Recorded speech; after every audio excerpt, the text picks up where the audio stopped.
তোমার দিদিভাই সন্ধেবেলা খাবে বলছিল, তা আমি মুড়ি নিয়ে যাচ্ছি, আর কিছু সারপ্রাইজ আছে। মল্লিকা, বলো। মুড়ি নিয়ে এসছি। শুধু মুড়ি অতগুলো?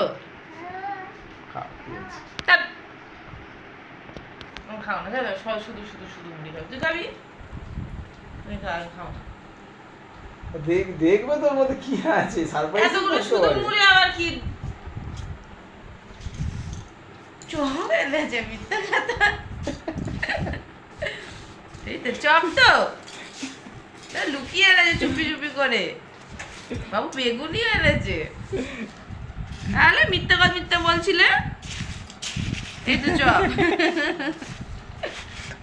সন্ধ্যেবেলার খাওয়ার। হ্যাঁ চলো, শুধু আমাকে মিথ্যে মিথ্যে খালি কথা বললে, সবসময় মিথ্যে কথা বলে আমাকে।